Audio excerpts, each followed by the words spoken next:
The Earth Queen has many flaws. She is arrogant. She is smug. She is self-righteous without justification, and pretentious without actual knowledge. She claims a state of power and authority that is only hers by birthright, and acts as though it is emblematic of some personal merits or qualities on her part, while in reality she is the increasingly unpopular leader of a frail, sickly, and disintegrating empire.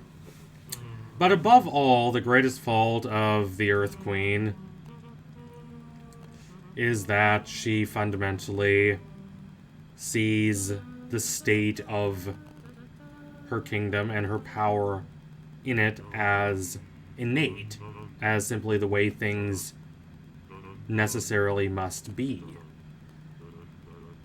As deeply petty as she can be, as authoritarian as she can be to those who oppose her, she never seriously considers the possibility of her losing power, of her authority being anything less than absolute, at least in concept.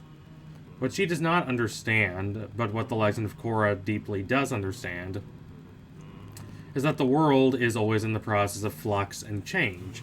These processes are accelerated in the modern world, where old traditions and old customs are not sufficient to contain the dynamism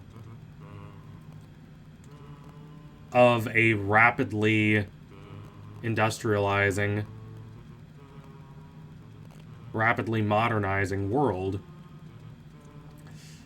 defined by impermanence and a lack of continuity, and the contestation of power and influence among various groups of people who were not traditionally empowered by the old structure of things, the old systems of power and authority.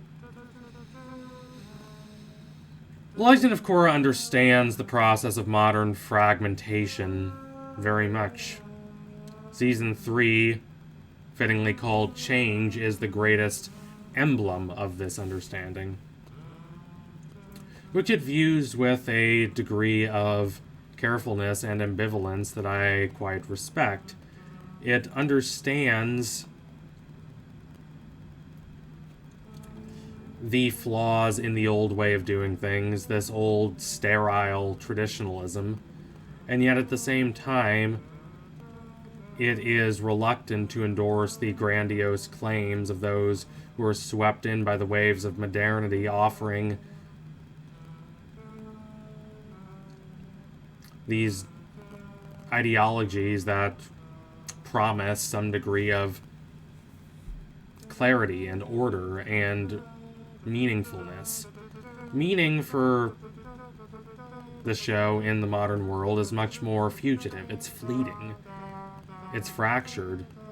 And it can only be gathered by one with a broad mind who rejects insularity and who is not afraid to look capaciously at various different belief systems and ways of doing things and understand both the merits and the flaws of those systems of thinking, those ideologies, to see them clearly without hatred but also without infatuation, and so develop the depth and breadth of understanding necessary to establish some degree of wholeness in a world that is necessarily fragmented and uncertain. That is the burden of Korra. Korra fundamentally faces challenges that can't be simply solved by punching people. Fighting against this kind of narrow radicalism, wherever it comes from, is important for Korra. But that in of itself is not sufficient for trying to build this new sense of order, this new sense of cohesion, while dealing with the aftermath of a status quo that genuinely did not work and genuinely failed to meet the needs of the modern world, thus leading to the rise of all of these radical factions that contest for power. And the Earth Queen is probably the greatest symbol of the old status quo that is failing, that has fallen apart, that has no real relevance in the modern world, because it refuses to understand that the old rules, the old unthinking dictates of authority do not work anymore.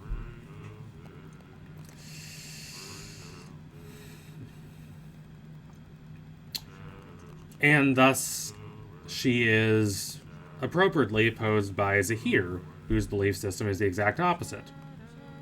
He believes that order imposed by a larger governing authority is innately controlling and authoritarian. It takes away people's innate freedom to act on behalf of themselves, their own belief systems, and the communities of people that they care about.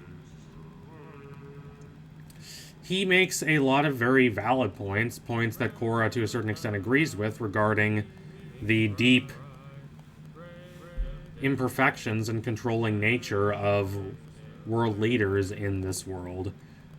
Avatar and the Legend of Korra do not have a particularly rosy opinion of world leaders of any kind. Zahir enumerates the problems with authority in this world quite clearly. He talks about the flaws of the Earth Queen, who is petty, selfish, and arrogant in her grasping authoritarian control. He talks about Raiko, who is basically useless because he prefers to pay more attention to his poll numbers than the actual well-being of the people and handling situations in a logical, timely manner. Zahir, I have not chosen to make a video solely about him because his beliefs have been covered quite well, I think better than those of any other Korra villain by other videos and analyses of the show. But I think that they're important to highlight in brief, like I've just done, because they mark a fundamental contrast to the Earth Queen. Interestingly, the Earth Queen and Raiko mark the failures, respectively, of traditional monarchical rule and modern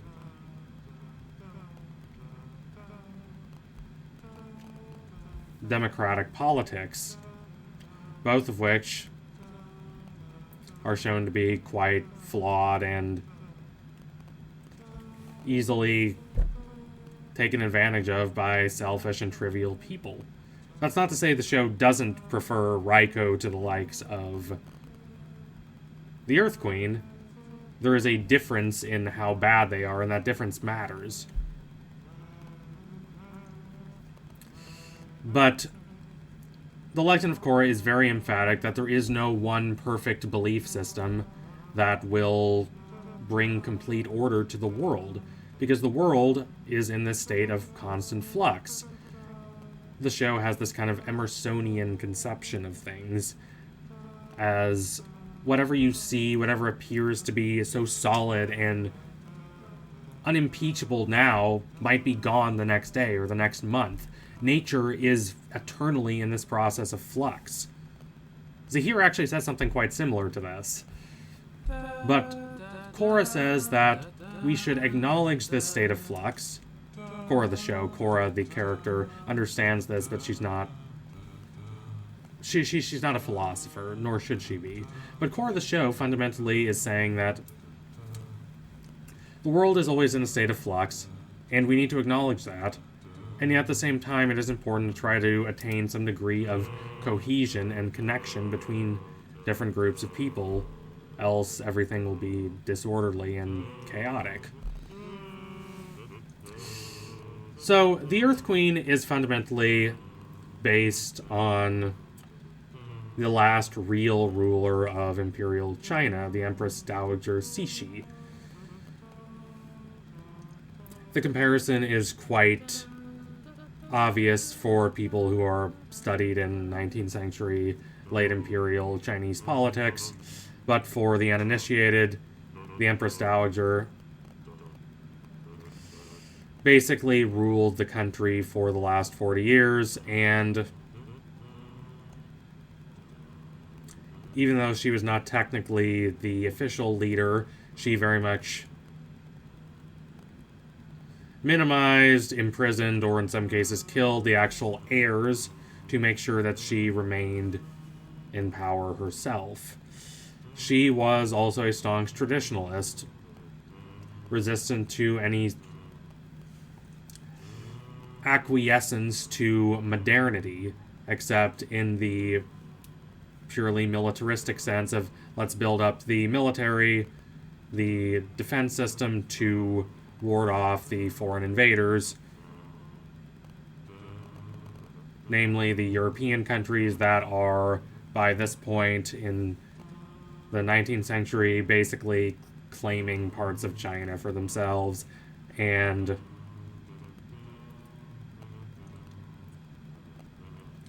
raiding and pillaging the country, kind of setting up their own courts for their own citizens and fundamentally causing a sense of national humiliation. China has fallen behind by this point. All the intellectuals in China, such as they were, understood this, but they did not embark on this system of attempting to thoroughly modernize the country in the same way that Japan did, modernizing the education system, the system of economics, of technology, of transportation, fundamentally thoroughly transforming the country to making it something that could genuinely stand on its own as a modern nation. Cixi refused to do this because it would mean conceding some of her power and conceding her archaic way of just how things are done. So ultimately, she reigned, and the country grew weaker and weaker and less able to defend itself, falling further and further behind Japan and the quote-unquote West, meaning America and Western Europe.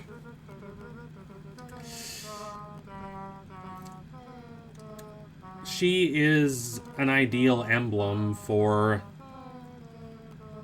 the Earth Kingdom, not just because the Earth Kingdom is clearly China, or at least very heavily inspired by China in many respects, but because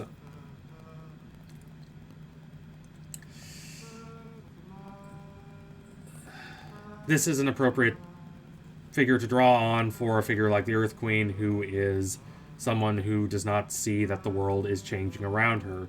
She has grown up rather spoiled and privileged, devoted merely to be admired and adored, and she disdains anyone who does not worship her. She has constant complaints about the people of her kingdom and her own lack of authority, as the Earth Kingdom, which has never been particularly able to control a lot of the outlying territories from the relatively not that powerful centralized government in Ba Sing Se, that the whole structure of the kingdom is really falling apart. The population of Ba Sing Se has clearly increased, which fits what you see in late imperial Qing dynasty China during this time. And the entire place is just squalid and miserable and gloomy and foul, even compared to what we saw in Avatar, which was a very hierarchical system, but not one that was this far on the process of decay and deterioration. The Earth Queen, if she actually cared about maintaining her power even, would do something about this. These underlying issues plaguing the people of her country, but instead she chooses to remain in ignorance and needlessly insult anyone around her, making a lot of enemies that she does not really care about because she believes in her innate authority. This becomes a big problem when she confronts Zahir,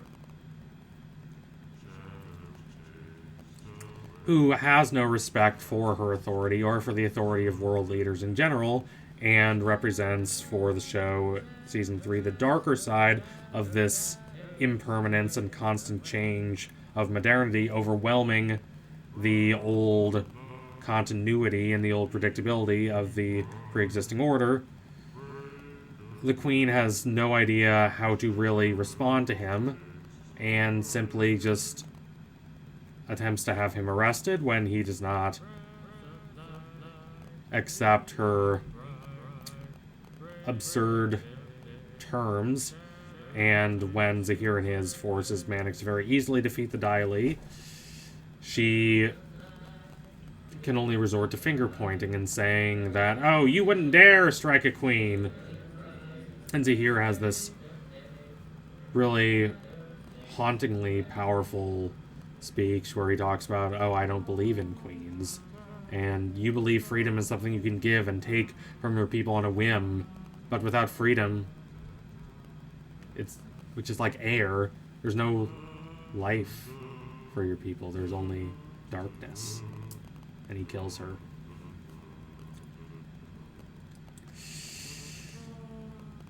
This is not a positive necessarily in this world. It marks the most threatening things Zahir does, and leads to the confrontation with him at the end of Season 3, and it also leads to the eventual taking power of Kuvira in Season 4. This is not something Korra is particularly happy about, but at the same time, it is kind of inevitable. The current power structure of the Earth Kingdom was untenable. The central authority was disintegrating around the solipsism and the narcissism of the Queen, and there was not really much of anything that